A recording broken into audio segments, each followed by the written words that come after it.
Hi, Gina with today's thought. And before we get to today's thought, just an amazing fact that I want to share, which actually takes us right into today's thought. But amazing fact, I'm recording this the day before you're seeing this. And up until, not counting today, the day I'm recording this, the day before you're seeing it, do you know that Donald Trump, he's been president for a little over a month, and he's taken over 1,000 questions from the press. Now compare that to the previous administration where as I recall, approximately Joe Biden, he spent approximately half of his presidency on vacation. Trump, he's out there, he's working, but his accessibility to the press, agree with Trump or not, love him or hate him, you know exactly what he's thinking, you know exactly what he's doing.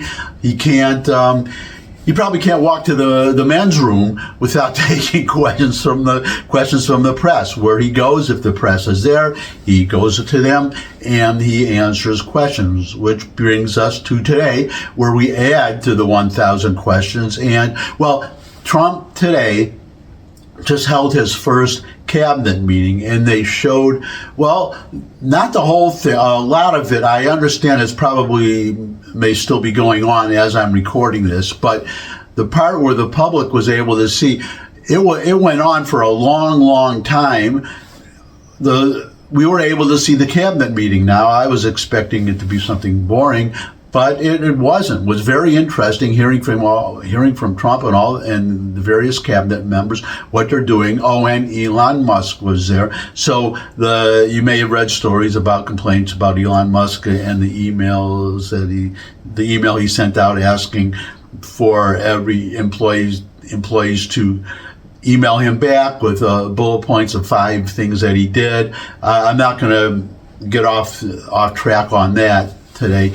Just that Elon Musk was there, and he was there to answer questions from the various. Some of the cabinet members were pushing back on this, and they were able to confront him directly, and he could answer questions, and the president was there. But more important, or just as important, the press was there, and the press was able to ask questions. And this is what really impressed me, because he's supposed to be this egotistical guy who wants all the credit, but you see how often he'll praise other people for doing a great job. It reminds me of Ronald Reagan saying that it's amazing what you can accomplish if you give somebody else the credit, and that's what he does a lot. But the question, he would get a question about something from a reporter, and he would refer, ask, something about health or something. Bobby Kennedy is right here. Could you answer that, Bobby? And around the table, different questions. If it came within the purview of one of the cabinet members, he would turn the floor over to the table, in this case, over to that cabinet member to answer. And was really the competence, number one, the people around. Compare the people in Trump's cabinet to the people who were in Biden's cabinet. You have now, I have no idea what, Anthony Blinken did outside of government, what his accomplishments were, but you have these very head of Howard Lutnick, head of Cantor Fitzgerald. You had, Kristi Noem, former governor, Doug Burgum, former governor, and though those are government positions, but you also had successful business people, and just the competence really impressed me. It really impressed me that, again, love them or hate them, these are very competent people who are in charge. But what impressed me most of all was the transparency, that we are seeing exactly what the government is doing. Nothing is being hidden. That is what impressed me so much. And I guess another thing impressed me, maybe not as much, but you may have read the news. Caroline Levitt, she made the statement in the press conference yesterday, 2 days before you were seeing this, but changing. There's an organization called the WHCA, White House Correspondents Association, and they were the ones who would vet and choose what news media, what reporters would be allowed into, say, the cabinet meeting that we just saw. I mean, everybody just about it could go into the press room for this giant press conference, but the select few that would go into the Oval Office, or in this case, a cabinet meeting, these more closed affairs, they were the ones that chose. And Caroline Leavitt said, well, those days are over. We, the White House, the press, essentially Caroline Leavitt is saying that I'm going to choose who gets to attend these more limited, fewer reporters, so more opportunities to ask questions, so on and so forth.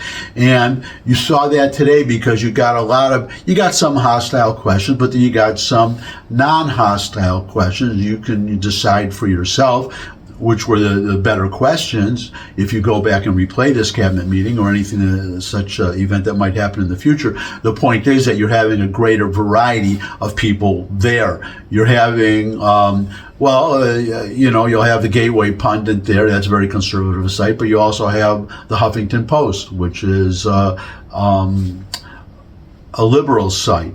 And so very refreshing. You're having a better variety and a better variety of the type of media. It's not all newspaper. It's not just the main stations and the broadcast people, but you're getting, vloggers, bloggers, influencers, and these websites, news websites, such as the Gateway Pundit or Huffington Post. And it's just opening up, and as Caroline Leavitt said, I guess I'm getting off on a track here, but I think it's worth talking about, saying that a lot, especially you younger people out there, how much of your news do you get from watching CBS, NBC?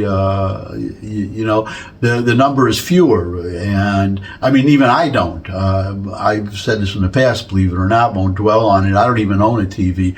I watch things on the internet, and so I don't watch the CBS and NBC, ABC News every night. And I go to specific stories and news aggregation sites. The point is that people are getting their news from different sources these days, besides the old traditional sources.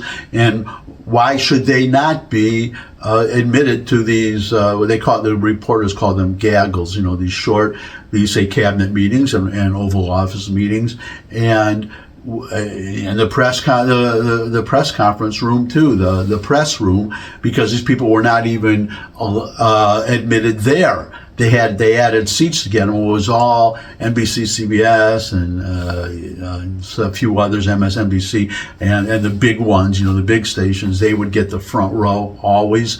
That's changed, and it's very refreshing. I guess that's my main point, that so much is so refreshing about this administration that I guess I'll have to get around to one of these days where some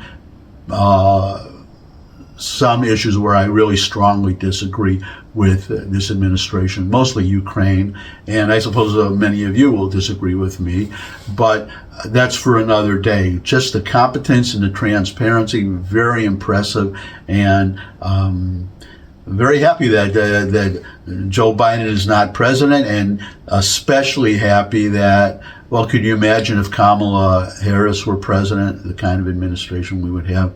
I mean, that would be God help us. But God did help us, and Donald Trump is president and not these losers.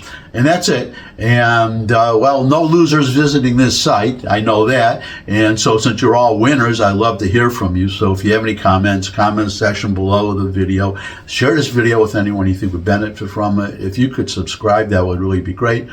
But most of all, come back and see me again. I'd love to see all of you again. And until I do see all of you again, bye.